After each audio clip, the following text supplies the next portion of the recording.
Well. It looks like it's another case of one in, one out, but this time centre halves.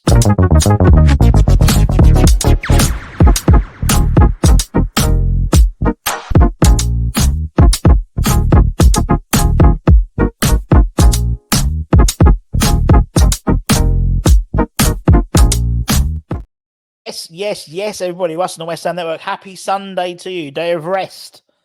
Hope you're having a peaceful weekend. No West Ham to ruin it on the pitch. But next week, obviously, 2 games. Bournemouth and Man United. So that's next weekend. Could be ruined, but we don't know. We don't know what's going to happen. Obviously, we've got less than a week until the, less than 4 days, really. Just over 4 days until the transfer window door shuts. No, transfer window shuts. It's not a door. I don't know why it's not a door. I know why it's not a door. I'm being facetious, but it's always a window. I thought a door shuts sounds. You slam a door shut, you don't slam a window shut. But anyway, obviously we've been linked to over 70 players at the moment. Anton spoke yesterday about very much a case of one in, one out in terms of that left wing position. With Ben Rama potentially leaving, maybe to Everton. I can't see him going to Everton by all accounts. I know TalkSport were reporting it yesterday. I think it's going to be more a case of the Liga sides, and it'll be I'm going to call it a wet loan. A dry loan being that's what we've got. Calvin Phillips is a dry loan. There's no obligation, no option to buy as such. And so a wet loan is the opposite, surely.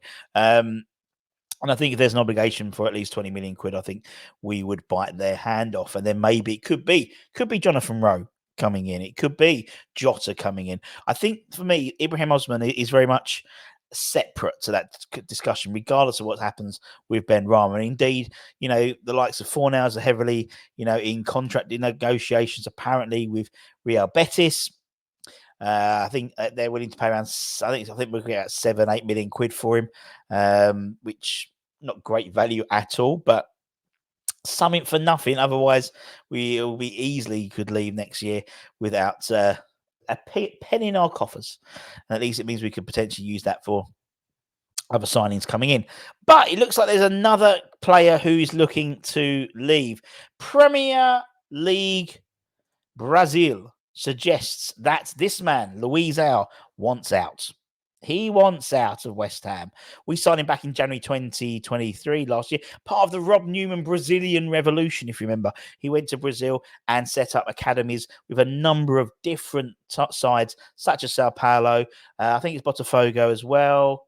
I think it's Corinthians and a number of others. And as part of that, we bought Luizao for them from Sao Paulo. He'd made about 20-odd appearances for the Brazilian side and was very highly regarded in Brazil. He was a first teamer in Sao Paulo. We bought him left-sided centre-half, and he ain't made a single appearance for the first team.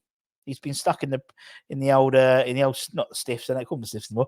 He's been stuck in the 21s pretty much ever since. I think this season he's made 17 appearances for the 21s in all competitions.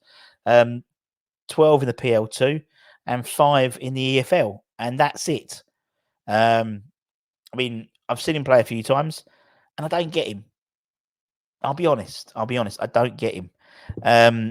He is, and if I did a little a instant reaction to the 3-1 victory in the PL2 against Stoke on Friday. Go and check it out. It's only a couple of minutes long, and we'll be doing a lot more about the academy, obviously, because I'm seeing a lot more games with the academy. So imparting what I know on there and sort of profiling some of the players you probably haven't heard about unless you follow the academy. So it's giving us a little bit more knowledge about the kids who are potentially coming through. I just don't. Yeah, I've seen him. He's a strong lad, and he's at the top end of the age group as well. So he should be physically dominating these forwards particularly. But for me, it's just, typically the under-21s play on the back three. He plays on the left, Michael Forbes in the middle, Casey on the right. He's, in my eyes, he's third best. He always seems a little bit hesitant on the ball. I mean, they play from the back quite a lot. Jacob Knightbridge, the goalkeeper, he is a baller. He's got such a lovely range of passing, and then considering he's a goalkeeper, he's mental. And when the ball gets to Luizao, he seems to overrun it slightly. He still seems to not really know what's happening a little bit. And when you think about it, he came from his homeland. The age of 20, got plonked into East London, and the people he's playing with, a lot of them are from London, or they're a big Northern Irish contingent. Good luck trying to understand what they're saying. It's just with the accent. So it's yeah, the experiment hasn't worked in my eyes, and I can't see he for me he's well short of Premier League standard, well short. And I just think, also, I mean, when you look at the guys we've got from the 18s, Ezra Mayes as well, and people like that, and even below that, the 16s, you've got Edris Golombakis. You've got some very fucking good players, and I just think hasn't quite worked. And I don't really understand the thought process, because if he was going to be all stuck in the 21s all the time, then there would have been a period where he might have come on the bench or been on the match day squads, but he hasn't even got a sniff. I think personally, for me, it was almost like it was it was like a down payment to bring in another Brazilian later down the line. You can have Luizao. He's still really highly regarded in Brazil and in Portugal as well. And apparently, up to 6 clubs have shown an interest for him, and a few have put bids in for him for a loan deal. But West Ham have rejected them, which again a little bit surprising for me because he's got, as it says there, you can't see, but he's got a contract of 2026. Now, what's wrong with sending him out on loan to sides that could potentially buy him in the summer? It's not like we're going to let him go on a free, because that was the whole thing with Callum Marshall. Callum Marshall had to sign a new contract before he went out on loan. Same as Mbama will have to do that as well. If he wants to go out on loan, he ain't going to go out on loan until he signs a new contract, because his obviously deal runs out in the summer. So, firstly, I don't see the issue in him going on loan. I think you've got enough cover in the centre halves, definitely, and you've got enough to promote from the 18s up if you needed to as well. Again, not a problem. And I just think that he's for the lad's own mental well-being, going back to his homeland or going to someone like Portugal who speak his native tongue would benefit him. He's still a lot to learn, and on a loan spell, in maybe 6 months or whatever in the Brazilian league, or a season in the Brazilian league, and then come back. I'm surprised he came over. It's almost like we should have bought him and let him carry on playing, a bit like we was looking for with Bradley Locco from FC Brest. That type of thing. He's having such a good season. Leave him here and bring him in the summer. It just seems the experiment hasn't worked. So he wants out, and apparently the club will only entertain permanent deals. But I still think a loan deal wouldn't be the end of the world, just to give him some game time or anything. And it could be a case of one in, one out when it comes to loans in terms of Chalobah. And this is what I'm saying. Originally, Chelsea didn't entertain any loan deals at all or anything like that. He hasn't featured at all this season due to injury. Last season, I think he made about 25 appearances, but Poch don't fancy him, and he wasn't going to go anywhere. And now they've had a change of heart and actually thinking he could put him in a shop window with a decent loan spell and getting some money under his belt, and that would help us out with FFP in the summer potentially. And so the 24-year-old apparently has been made available for loan with the likes of us, Forest, Fulham, and several other European clubs also interested in him. X mentioned as well, he's a player that interests us in terms of he can play obviously centre half, he can play in central midfield as a CDM as well. We're sort of covered in that area now with Calvin Phillips. We still have space as well. I think you can have 2 loan signings from your native league in your matchday squad. He's obviously also homegrown, which helps. And for Chelsea, whatever money they get for him probably in the summer, I don't think no one's going to buy him now, but in the summer, particularly after a good loan spell, if it was a wet loan in terms of an option to buy or an obligation to buy, that's pure profit for them, because obviously he's an academy player. So it makes sense. It makes business sense to let him go out on loan. Same as someone like Armando Broja as well. The same issue there, you know. So don't be surprised if we put a late bid in for Trevor. For me, I just think he's 24. I was talking to Anton about this the other day. In terms of sort of the other day, we're talking about players and their development and their time of development.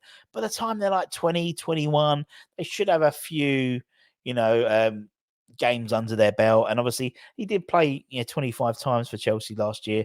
Was that in the Premier League? Or was it the whole season? I can't remember. So he's got experience. He can play in multiple positions. Obviously knows Kurt very well, and having played with Kurt. So again, there's that sort of Chelsea connection there already, which is useful. He's played England under 16s, 17s, 18s, 19s, 20s, and 21s, I believe. So he's played every age group from 16s upwards. So and he's also got European experience as well. Has played with Chelsea in Europe as well. So I don't think on a loan deal, I don't think it's a bad deal at all. Not to the height of a Calvin Phillips. He's not going to come in and dramatically change our game. But in terms of giving us some options, particularly the likes of Ogbonna, who I think we've had his little peak. I think we've had his couple of games where I think if you play him again, I think it'll be crap. That's what tends to happen. Aaron Crest did the same thing. He'd have like 2 or 3 have like a purple patch. Then he goes back to normal. And I think arguably we can't rely on him anymore now. So getting Chalobah in as a fourth choice, not a bad signing, particularly also with obviously Naif still in the AFCONs, probably until the NWS. Morocco are one of the most likely. You might think, okay, well, why not? Why don't we just keep Tilo Kehrer on loan rather than get Chalobah in? It's a good point. And yeah, but that actually makes logical sense, to be honest, and they've been none the wiser. But obviously, we will have 11 million quid in our pocket after he goes to Monaco on a permanent deal, and obviously we could probably spend on the basis of that as well, because apparently those obligations to buy milestones are very, very easy. But anyway, I just thought I'd bring you those little tidbits and my thoughts. Keep an eye on the channel, particularly obviously tomorrow onwards. I think we're going to be quite busy, ins and outs. So there'll be a lot more development in the next few days as sort of clubs start to look at their squad ahead of the January transfer window being closed, in terms of what they need, homegrown, what they can get rid of, FFP considerations, all that type of stuff. They'll be sort of planning now. So I think there's going to be a bit of a panic. It's been quite quiet across the board in terms of January, and I think the points deduction for Everton, and then further ones for Forest and Everton again, and has maybe made people just really in a little bit. But from a financial perspective, we're doing all right, and actually we're probably a lot better off than a lot of other clubs out there. We don't have to sell to bring in, for example, unlike Newcastle and people like that. So I think we may well take advantage of that, but we shall wait and see. Also, things like Luizao and stuff like that, we'll be doing more about that. We're going to be doing more about the academy.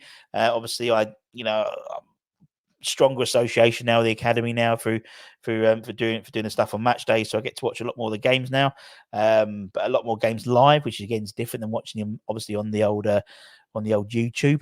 And we're going to bring a few more players to your attention, players that I've seen and I really rate, and I think they're really good, and sort of profiling them, as well as obviously keeping an eye on everyone who's going out on loan and stuff like that. I mean, in terms of the likes of obviously Freddie Potts played yesterday and stuff like that. So all that type of stuff, that'll be every week. So you'll have your academy news every week. And until then, have a great rest of the day. Any breaking news, we'll try and bring it to you as soon as possible. We don't tend to work on a Sunday, so I don't think, in terms of West Ham, so I don't think you'll see much on a Sunday. But who knows? You never know. It might be like, when you least expect it. If you like what we do, don't forget to comment, like it, share, hit the little like button there. It makes a little funny little thing. And if you're not subscribed, subscribe. Please. We'll be having our monthly draws on from obviously the end of next week onwards for the draw of February. We've got a signed shirt from this season from our channel partners at Umbro, signed by the likes of Kudus, JWP, Mavropanos, all those guys. All you got to do is be a channel member and you're automatically entered in. There's a signed football as well. And then throughout the months, we always tend to do a few more bits for our members. Until then, take care, stay safe, stay warm, stay humble, keep the faith, and come on, you bloody, bloody Irons. Irons.